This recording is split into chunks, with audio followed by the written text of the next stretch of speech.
hapon po mga minamahal na kapatid at narito naman tayo sa ating programa, ang Divine Mercy Hour na malugod na inahatid sa atin ng Divine Mercy Crusade ng Diocese ng Cabanatuan at ako pa rin po ang iyong kasama, si Brother John Paul Valino.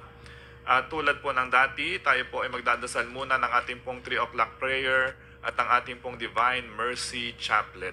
Isama po natin sa ating mga panalangin ang ating pong syudad na magdiriwang po ng ika-75th founding anniversary bukas po, no? February 3.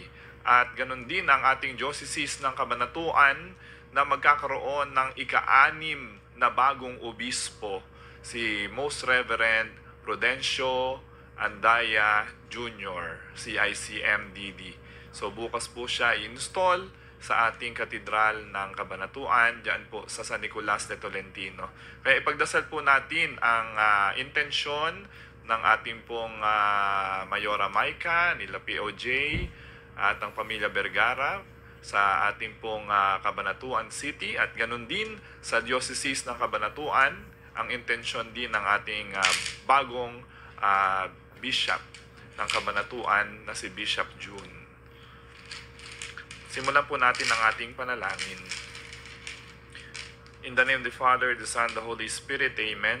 You died, Jesus, but the source of life flowed up our souls, and the ocean of mercy opened up for the whole world. O fountain of life, immeasurable divine mercy, cover the whole world and empty yourself out upon us. O blood and water, which flowed out from the heart of Jesus as a fountain of mercy for us, I trust in you. Holy God, Holy Mighty One, Holy Immortal One, have mercy on us and in the whole world. Holy God, Holy Mighty One, Holy Immortal One, have mercy on us and in the whole world. Holy God, Holy Mighty One, Holy Immortal One, have mercy on us and in the whole world. Amen. Jesus, King of mercy, I trust in from evil. Amen. Hail Mary, full of grace, the Lord is with you. Blessed are you among women, and blessed is the fruit of your womb, Jesus. Holy Mary, Mother of God, pray for us sinners now and the hour of our death. Amen. I believe in God, the Father Almighty, creator of heaven and earth. I believe in Jesus Christ, His only Son, our Lord. He was conceived by the power of the Holy Spirit and born of the Virgin Mary. He suffered under Pontius Pilate, was crucified, died, and was buried. He descended to the dead. On the third day he rose again. He ascended into heaven and seated at the right hand of the Father. He will come again to judge the living and the dead. I believe in the Holy Spirit, the Holy Catholic Church, the communion of saints, the forgiveness of sins, the resurrection of the body, and life everlasting. Amen. Eternal Father, I offer you the body and blood, soul and divinity of your dearly beloved Son, our Lord and Savior Jesus Christ, in atonement for our sins and those of the whole world. For the sake of His sorrowful passion, have mercy on us and in the whole world. For the sake of His sorrowful passion, have mercy on us and in the whole world. For the sake of His sorrowful passion, have mercy on us and in the whole world. For the sake of His sorrowful passion, have mercy on us and in the whole world. For the sake of His sorrowful passion, have mercy on us and in the whole world. For the sake of His sorrowful passion, have mercy on us and in the whole world. For the sake of His sorrowful passion, have mercy on us and in the whole world. For the sake of His sorrowful passion, have mercy on us and in the whole world. For the sake of His sorrowful passion, have mercy on us and in the whole world. For the sake of His sorrowful passion, have mercy on us and in the whole world. Eternal Father, I offer you the body and blood, soul and divinity of your dearly beloved Son, our Lord and Savior Jesus Christ, in atonement for our sins and those of the whole world. For the sake of His sorrowful passion, have mercy on us and in the whole world. For the sake of His sorrowful passion, have mercy on us and in the whole world. For the sake of His sorrowful passion, have mercy on us and in the whole world. For the sake of His sorrowful passion, have mercy on us and in the whole world. For the sake of His sorrowful passion, have mercy on us and in the whole world. For the sake of His sorrowful passion, have mercy on us and in the whole world. For the sake of His sorrowful passion, have mercy on us and in the whole world. For the sake of His sorrowful passion, have mercy on us and in the whole world. For the sake of His sorrowful passion, have mercy on us and in the whole world. For the sake of his sorrowful passion, have mercy on us and in the whole world. Eternal Father, I offer you the body and blood, soul and divinity of your dearly beloved Son, our Lord and Savior Jesus Christ, in atonement for our sins and those of the whole world. For the sake of his sorrowful passion, have mercy on us and in the whole world. For the sake of his sorrowful passion, have mercy on us and in the whole world. For the sake of his sorrowful passion, have mercy on us and in the whole world.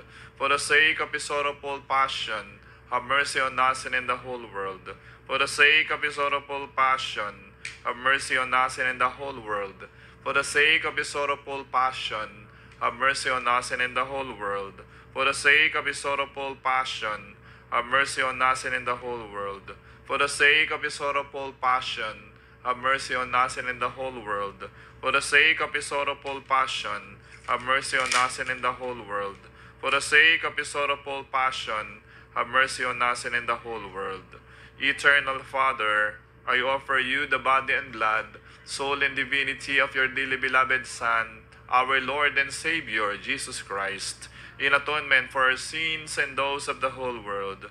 For the sake of his sorrowful passion, have mercy on us and in the whole world. For the sake of his sorrowful passion, have mercy on us and in the whole world. For the sake of his sorrowful passion, have mercy on us and in the whole world. For the sake of his sorrowful passion, have mercy on us and in the whole world. For the sake of his sorrowful passion, have mercy on us and in the whole world. For the sake of his sorrowful passion, have mercy on us and in the whole world. For the sake of his sorrowful passion, have mercy on us and in the whole world. For the sake of his sorrowful passion, have mercy on us and in the whole world. For the sake of his sorrowful passion, have mercy on us and in the whole world. For the sake of his sorrowful passion, have mercy on us and in the whole world. Eternal Father, I offer you the body and blood, soul and divinity of your dearly beloved Son, our Lord and Savior, Jesus Christ, in atonement for our sins and those of the whole world. For the sake of his sorrowful passion, have mercy on us and in the whole world. For the sake of his sorrowful passion, have mercy on us and in the whole world. For the sake of his sorrowful passion, have mercy on us and in the whole world. For the sake of his sorrowful passion, have mercy on us and in the whole world. For the sake of his sorrowful passion, have mercy on us and in the whole world. For the sake of his sorrowful passion, have mercy on us and in the whole world.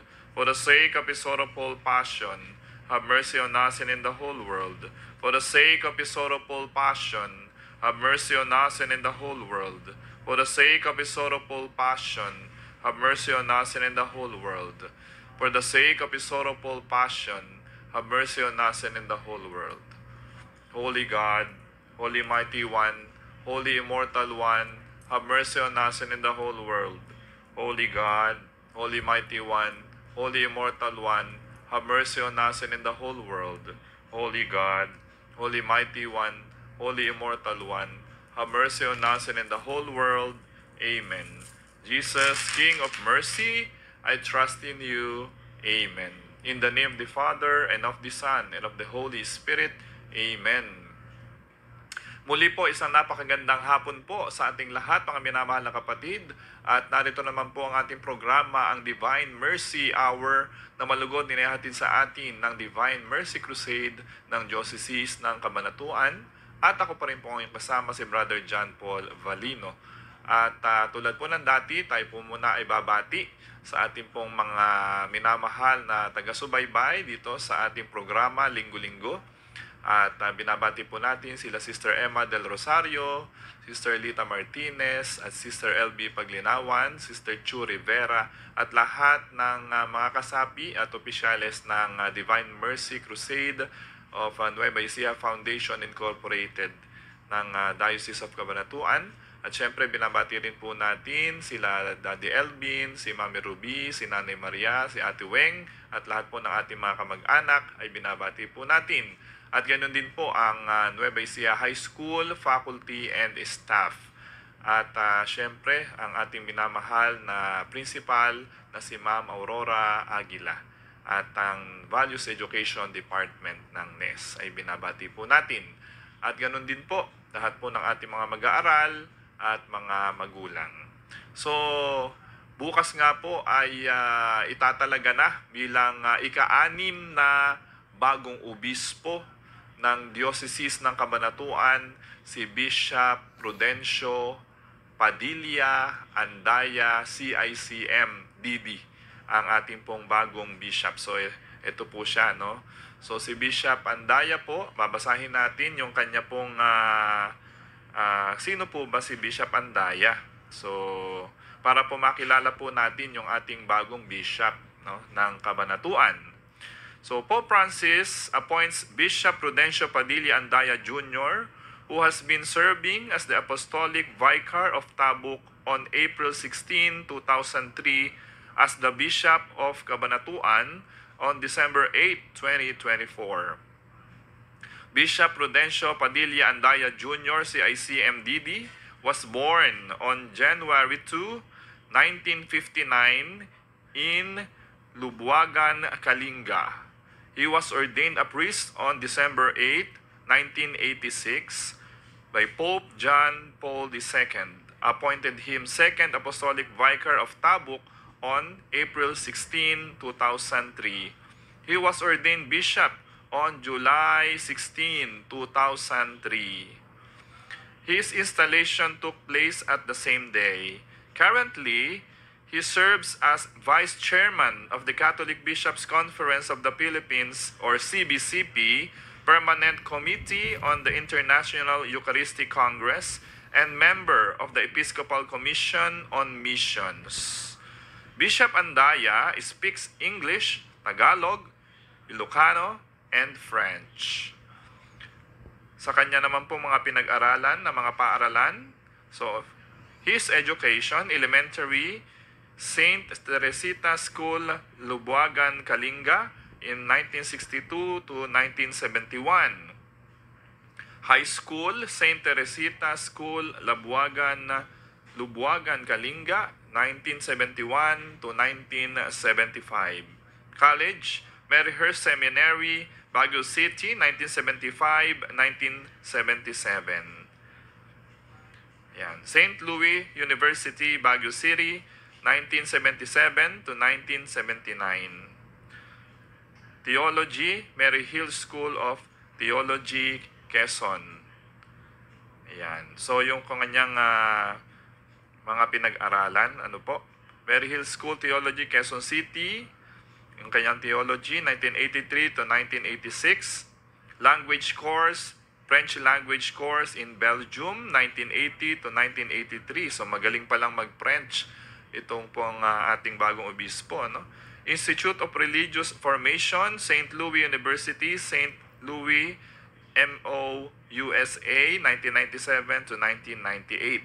At yung kanya naman pong mga pinagsilbihan na mga ministry, 1984 to 1986, internship in Zambia, studied the native language. Chimbemba, worked with the youth of Kabundi Parish in Chingola. 1987 to 1989, Assistant Parish Priest, Capisha Parish, Zambia. 1989 to 1997, Parish Priest, Capisha Parish, Zambia. 1991 to 1997, District Superior, CICM, Zambia. 1998 to 1999, Sosyo CICM Novitiate, Taytay Rizal. 1999 to 2003, Director of Novices, CICM Novitiate in Taytay Rizal. 2003 to 2004, Apostolic Vicar of Tabuk. Ayan. So, yun po yung kanyang mga ministries na pinanggalingan. At ngayon nga po, 2025, ay magsisimula na ang kanya pong pagiging Bishop of Cabanatuan following the retirement of Bishop Sofronio Bangkud, na nagsilbi po November 6, 2004. Si Bishop Bangkud ay nagsilbi po dito sa ating diocese November 6, 2004 hanggang December 8, 2024. at siya po ay nagretiro na. Ano? At ang mga naging obispo na po natin, simula po kay Bishop Mariano Gaviola, the first residential bishop, 1963 to 1967, second residential bishop of Cabanatuan, Bishop Vicente P. Reyes, 1967 to 1983, Bishop Leopoldo R. Caira, Apostolic Administrator, 1967, Bishop Ciceron Tumbocon, DD, 3rd Residential Bishop, 1983 to 1990, Bishop Pedro Magugat, MSc, DD, Apostolic Administrator, 1987 to 1988, 4th Residential Bishop, Bishop Sofio G. Balse, DD, 1990 to 2004, at kay Bishop Sofronio Aguirre Bangkut, SSS DD, November 6, 2004 to December 8, 2024. At siya po ay nagretiro na. At simula po bukas, February 3, 2025, ay manunungkulan na ang ating 6th Residential Bishop ng Diocese ng Cabanatuan, si Bishop Andaya.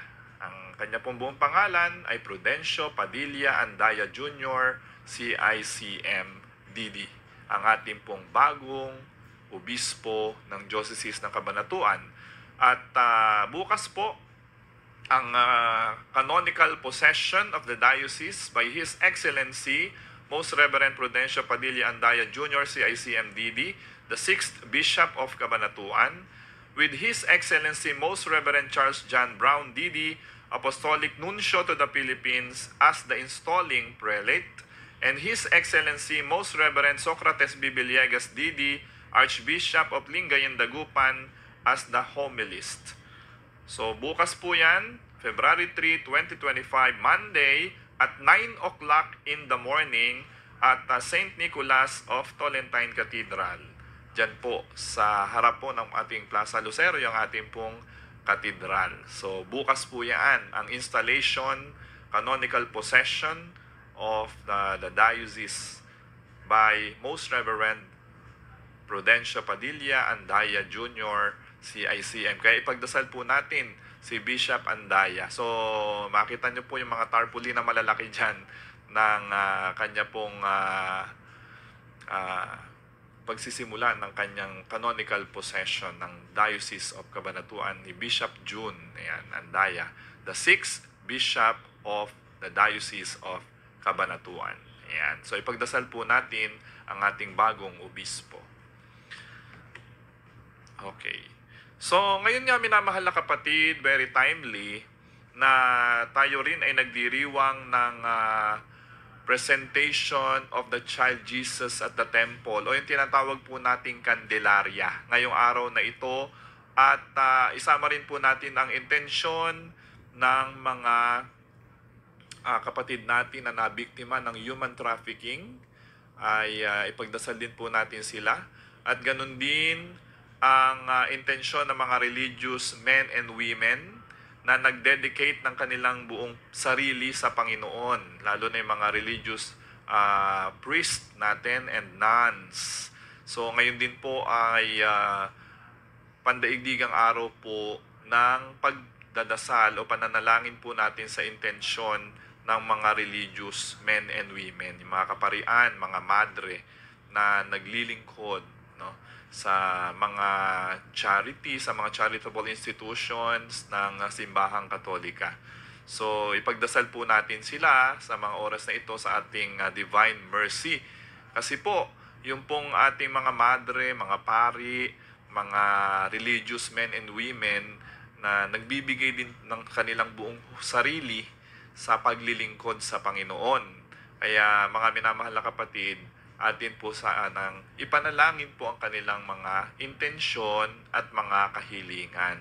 No, katulad po ni Bishop June, ay siya rin po ay isang religious. No? Siya po ay nasa Order of the Immaculate Conception, yung CICM na religious congregation po ni Bishop June.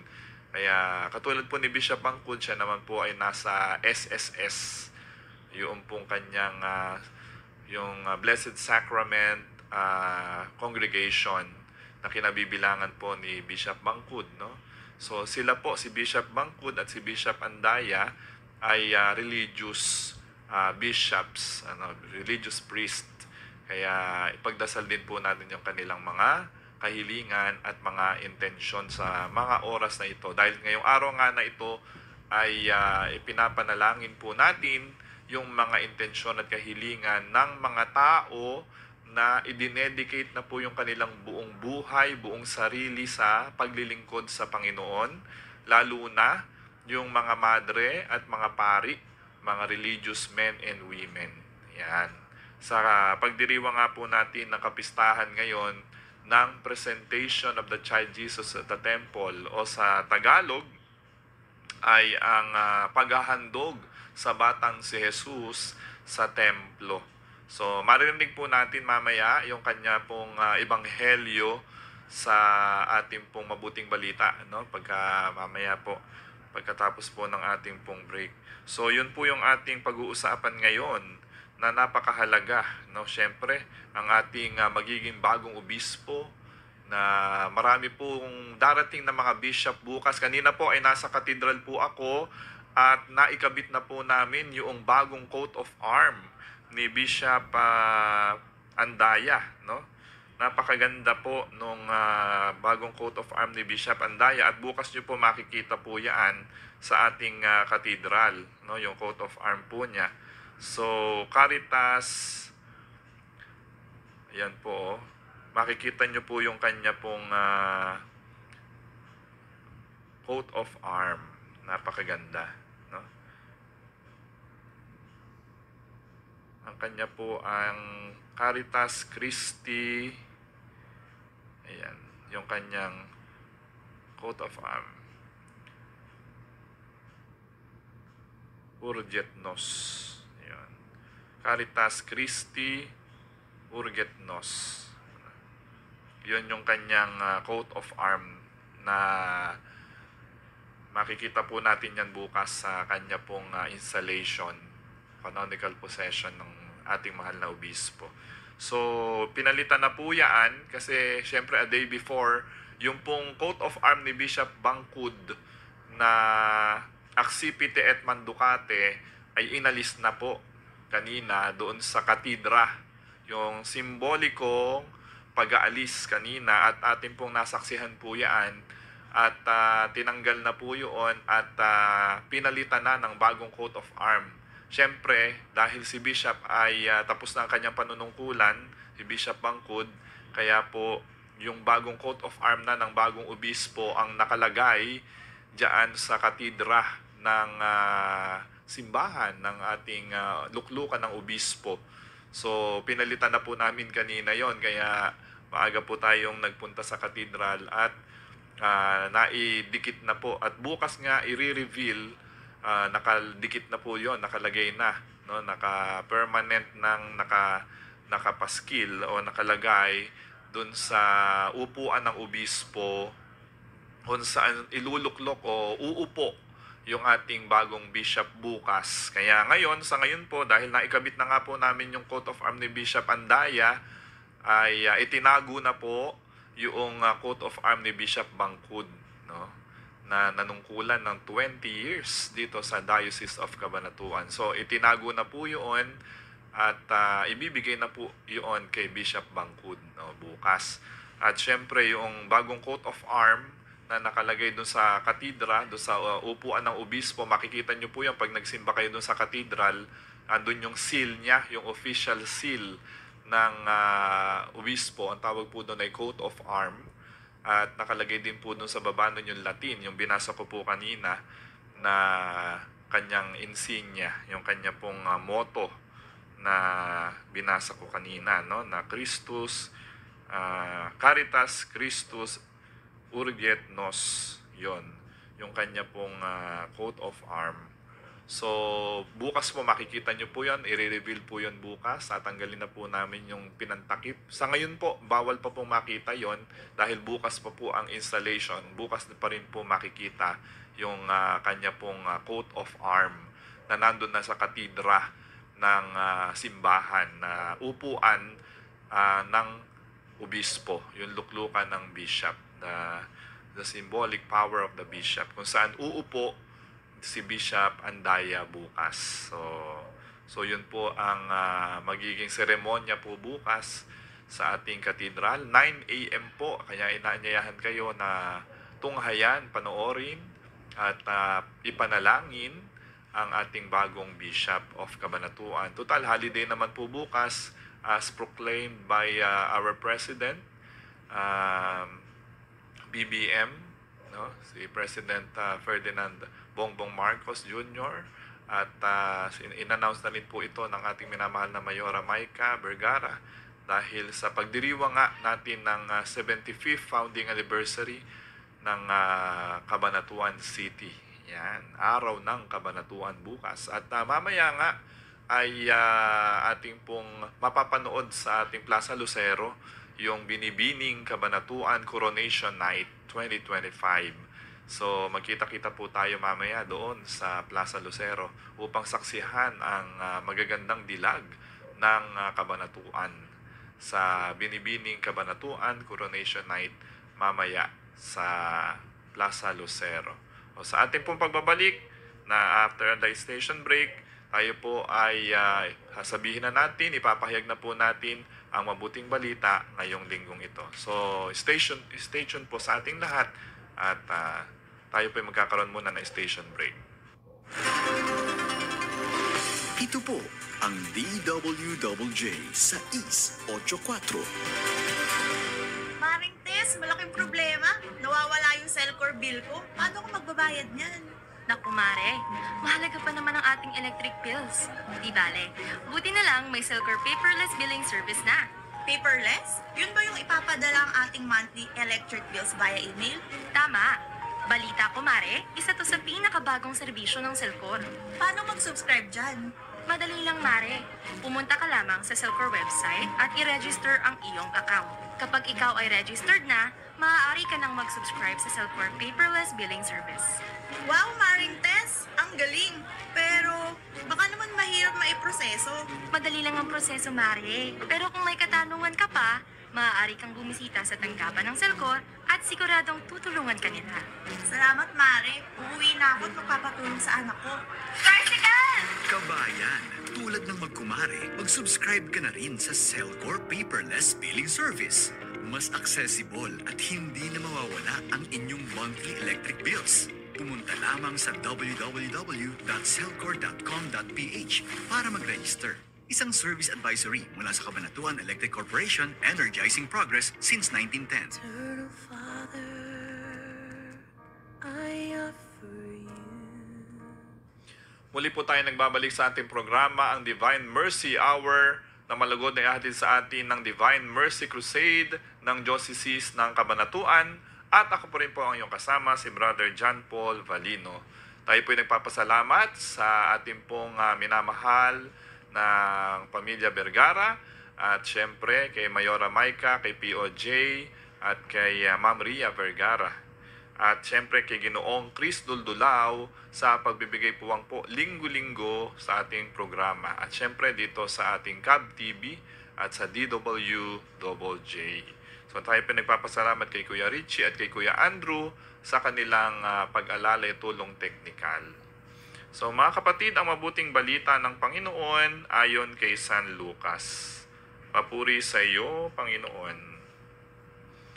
Nang dumating ang araw ng paglilinis sa kanila, ayon sa kautusan ni Moises, si Jesus ay dinala ng kaniyang mga magulang sa Jerusalem upang iharap sa Panginoon. Sapagkat ayon sa kautusan, ang bawat panganay na lalaki ay nakatalaga sa Panginoon.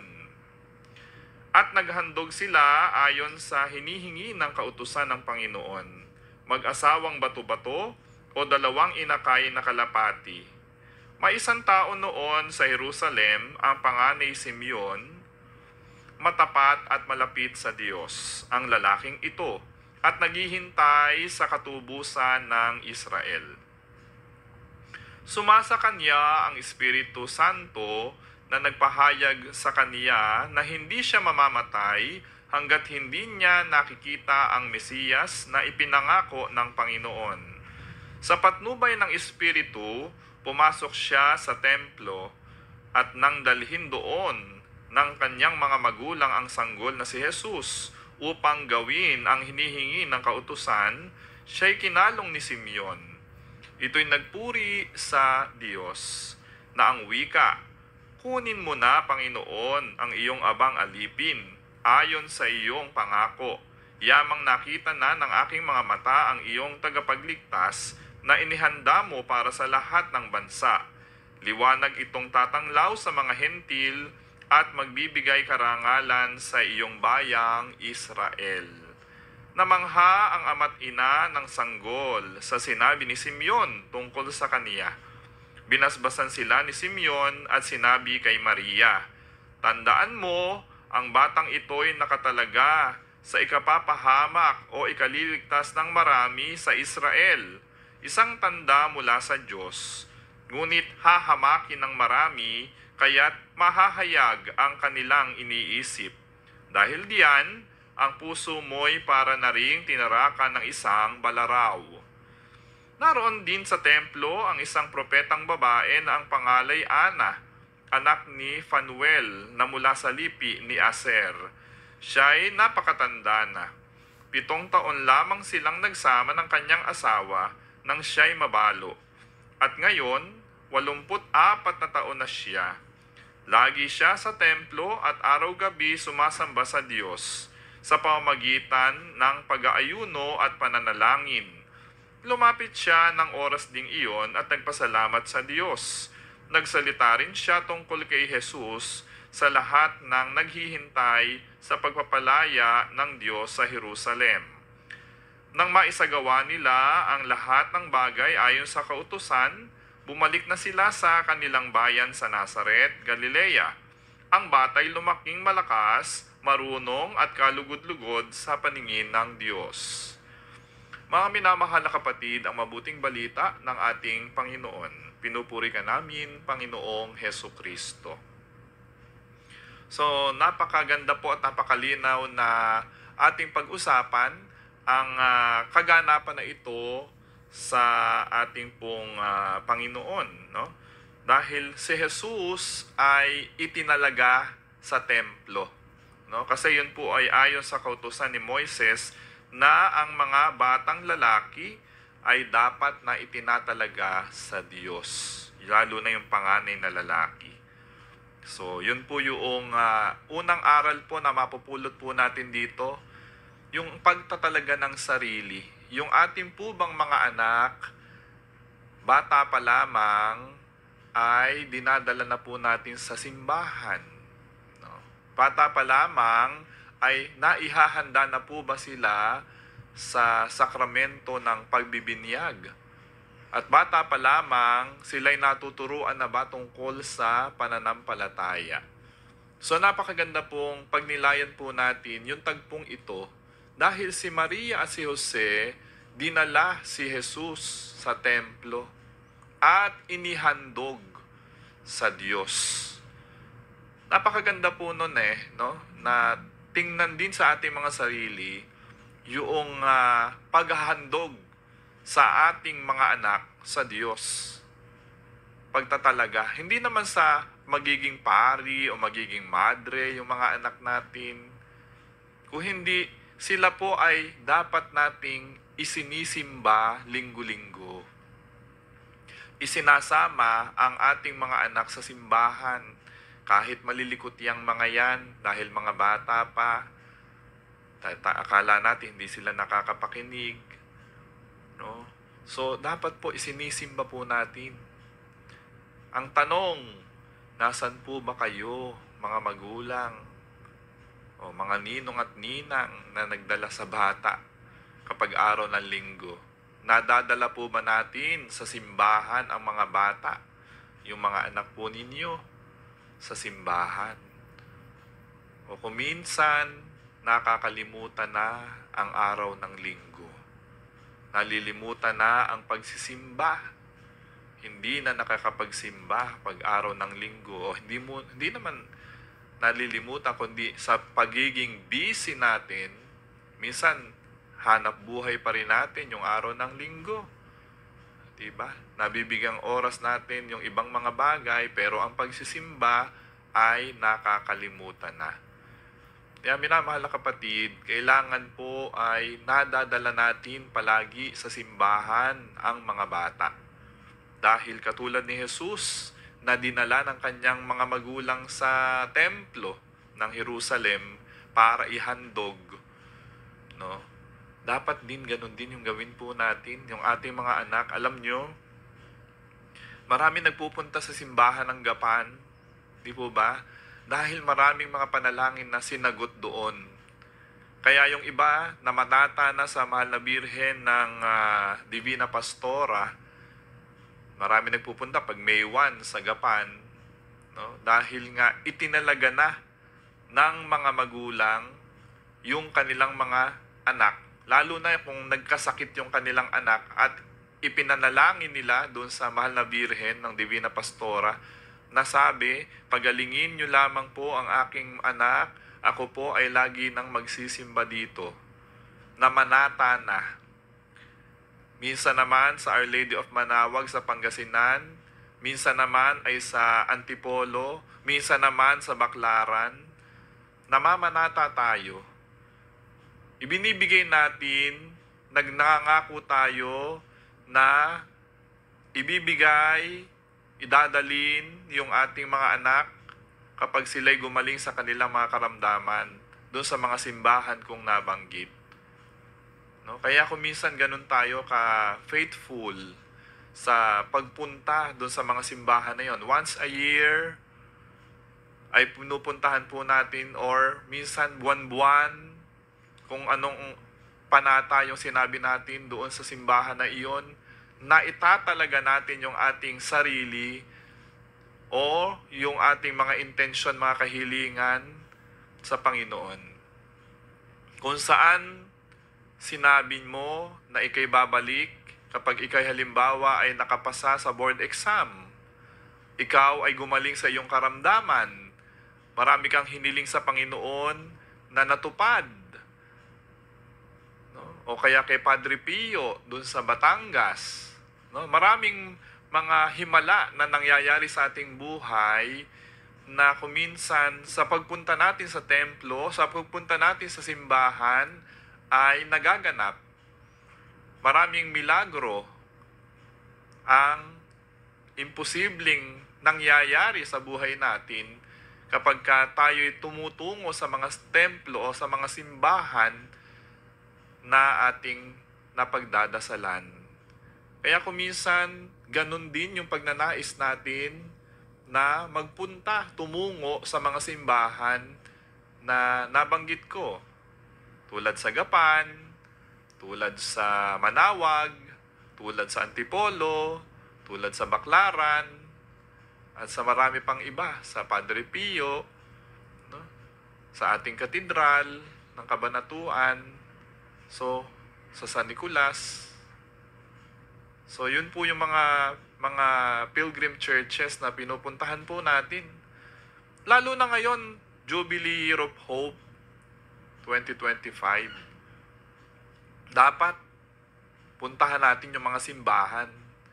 Kasi magkakaroon nga tayo ng plenary indulgence. Samantalahin natin yung pagdaan sa Porta Sancta o sa Jubilee Door, Holy Door of Hope. No? So alam nyo mga minamahal na kapatid, merong pastoral letter, yung ating pong CBCP, tungkol sa Jubilee of Hope. So yun po ay sinulat po ito sa wikang Ingles ni Cardinal David, na pinababasa po sa lahat ng simbahan sa buong Pilipinas. So, ang title po nito, The Catholic Bishops' Conference of the Philippines, May Pag-asa Pa Ba? A Pastoral Letter of the CBCP Calling on the Faithful to a Pilgrimage of Hope in the Jubilee Year of 2025. Hayaan nyo pong basahin ko yung sulat, liham pastoral ni Cardinal David. Dear people of God, greetings of peace and hope. In hope, we concluded our 129th CBCP Plenary Assembly where we reflected on the call for transparency and accountability towards becoming a more missionary and synodal church. We also engage in communal discernment on the current realities affecting our nation. Hoping against hope. Romans chapter 4 verse 18. Abandon hope, all ye who enter here, are the haunting words written at the entrance of the descent into hell in Dante Alighieri's Inferno. What the author was writing about in the context of his time's political turmoil and moral decay can mirror today Filipino people wrestling with hopelessness, striving to find hope amidst adversities. Hoping against hope, like Abraham in the letters of St. Paul, we Christians examine ourselves and allow our faith in God to engage the situation that afflicts our nation. In trying to understand the reality around us, we experience frustration and anguish in the face of the following. In the sphere of morality, we sense widespread confusion, indifference, apathy, and helplessness because of murderous attacks against life, particularly against innocent ones. The culture of impunity, self-entitlement, and loss of sense of sin are alarming. In ecology, we are constantly traumatized by the effects of disasters and tragedies due to climate emergencies, worsened by substandard and underfunded structures. Private interests are protected over the common good and the welfare of the marginalized, including the indigenous peoples and poor communities. In the area of economy, the increase in poverty manifested by the rise of unemployment and the price of commodities and services leads to a situation where the rich become richer, the poor become poorer, and the powerful become more powerful. In the political realm, the scandalous misuse of public funds and resources, the questionable insertions, cuts, and adjustments in the national budget, and the anti-poverty programs that promote a culture of patronage and mendicancy are truly disturbing. As the elections draw near, we see how platforms of popularity, dynasty, and patronage are again exploited, making politics into a family business. In the area of security and international concerns, we witness how our sovereignty and national security are constantly threatened. In the field of communications, falsehood, misinformation, and disinformation are weaponized against the truth. In the area of governance, we wonder whether there are still checks and balances. Given this background of hope seems to be more elusive than ever, thus we all ask, may pag-asa pa nga ba? Is there still hope? To whom do we turn to? As we reflect on these situations, we realize that the first thing we need to do is to examine ourselves and pursue the path of personal, institutional, and ecclesial conversion in order to rediscover hope. This is the opportunity that the Jubilee year provides us. Thus, we too make ourselves accountable before the Lord. And hope does not disappoint because the love of God has been poured out into our hearts. Romans chapter 5 verse 5. Into the darkest and starkest space of death, Jesus Christ, our Savior, entered and transformed death by His salvific love. Black Saturday triggers not only pious thoughts of sadness at the death of the Savior, but it conceals a powerful force where God's love penetrates our suffering, our misery, and death, saves and transforms us. This space of abandonment is a place where hope and new life germinate. As believers, this is our anchor and our strength. Love generates hope because hope is in Jesus, who works within and around us. Love piercing through darkness reveals glimpses of hope. We see sparks of hope in principle-driven leaders who champions good governance. We see sparks of hope in the idealism of young people and responsible citizens who do not sell their idealism and patriotism.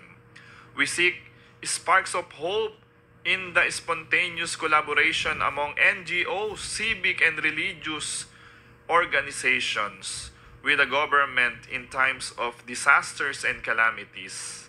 We see sparks of hope in local initiatives and efforts to empower communities of change. We see sparks of hope in public, religious, and in uniformed and civic leaders and ordinary laborers committed to sincere service even without recognition or reward. We see sparks of hope in reasonable business practices that seek to protect the environment and serve the needy. We see sparks of hope in those who stake their reputation, even lives, to fight corruption and pursue justice. We see sparks of hope in the Filipino spirit of resiliency and in those who dedicate themselves to genuine service despite being overwhelmed by their own need.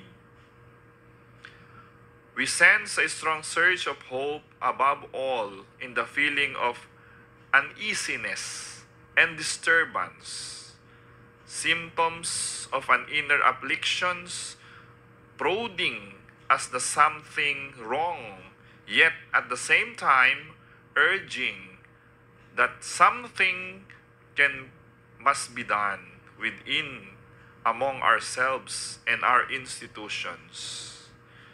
Though the Holy Spirit that has been given to us, we, your spiritual leaders, share the pain brought about these wounds of afflictions. We too feel the deep disturbance and seeming paralysis that plague many who are dragged into the pit of hopelessness. In this Jubilee year of hope, together we hold precious the gift of hope, sparked by the Holy Spirit. This hope is not simply optimism or a positive feeling. These are glimpses of the gift of hope that comes from the Holy Spirit, urging us to act. Any action of hope is sourced from the Holy Spirit. As such, we exhort you, our dear people, to allow the hope within you to be rekindled. May it become a flame of hope. Let the Holy Spirit renew the face of the earth and breathe transformation into the dark spaces and places of our lives and our nation. The grace of the Holy Spirit is a gentle breeze that spurs us to continue breathing when we are tempted to give up on our seemingly happiness, and can become wings for us to rise beyond our apathy and allow us to soar high in patriotism, volunteerism, and pursuit of change. The same grace is like a tempest that can sweep away the decay of corruption, paving the way to moral recovery. We call upon all leaders as we fervently remind ourselves to breathe the spirit of sincerity of God-directed service. Breathe transparency and accountability. We call upon our young people to share your single feather to become your wings for a better world. Stand up for change and responsible leadership for the present and future of our country. We call upon our dear faithful in government, in business, in public or religious communities to harness a tempest of change by a sincere witness to our Christian values and fidelity to conscience. May we safeguard our dignity and our future by not selling them to the highest bidder.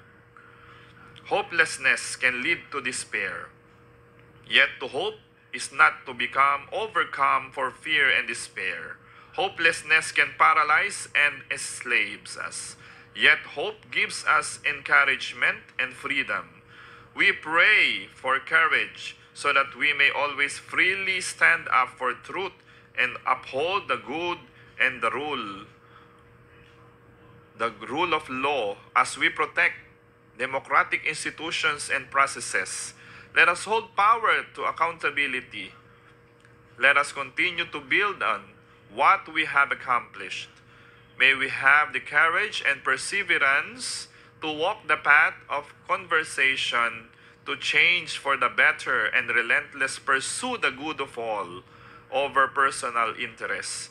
May we never tire of caring for the most vulnerable members of our society, specifically the unborn and the children, the elderly and the sick, the poor and the marginalized, the weak, the voiceless and the powerless.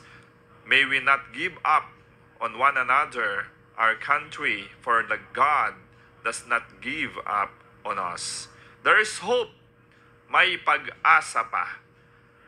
And St. Paul counsels us, and let us not grow weary doing good, for in due seasons we will reap if we do not give up. Galatians chapter 6 verse 9. With our prayer for a spiritual revolution of hope, let us all walk together in the pilgrimage of hope toward the. We pray with Pope Francis, may your grace within both humanity and the whole cosmos, in the sure expectation of new heaven and a new earth,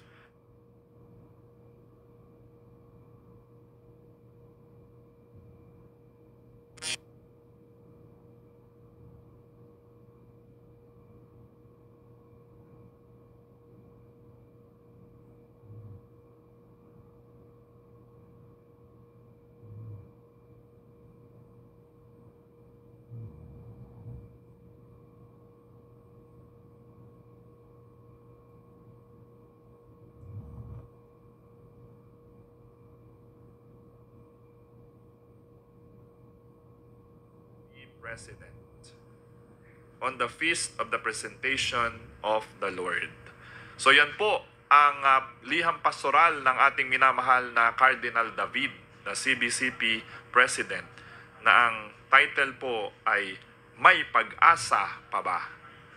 So napakaganda po ng liham pastoral na ito, na narinig po natin na binibigyan pa rin tayo ng pag-asa sa kabila ng napakaraming mga issue ng ating lipunan sa mga oras na ito, lalo na sa ating panahon ngayon na malapit na naman ang halalan. So mga minamahal na kapatid, tayo ay manalig sa Panginoon. Si Jesus ang ating pag-asa sa ating pong buhay. So muli, ito po ang ating pong ating ipanalangin sa ating pong Panginoon, na lagi tayong bigyan ng pag-asa, bigyan ng katalinuhan na pumili sa kabutihan. Gamit ang ating mga konsensya, tayo patuloy na magdasal sa Panginoon. Ipagdasal po natin ang ating mga leader ng bansa, ng ating bayan, ng ating syudad, at syempre ng ating kapuluan, lahat ng naninilbihan sa ating gobyerno. Ipanalangin po natin ang Cabanatuan City, ang ating lugar, ang ating lungsod. Ipanalangin po natin na maging maayos pang lalo at maging progresibo ang ating lugar. At ganun din pagdasal po natin ang ating simbahan sa pangunguna ng ating Bishop June na itatalaga po bukas sa ating diocese. Marami po tayong dapat ipagpasalamat sa Panginoon. May pag-asa pa ang lahat. Ito po si Brother John Paul Valino. Maraming salamat po. Magkita-kita po tayo sa susunod na linggo sa Divine Mercy Hour. God bless us all.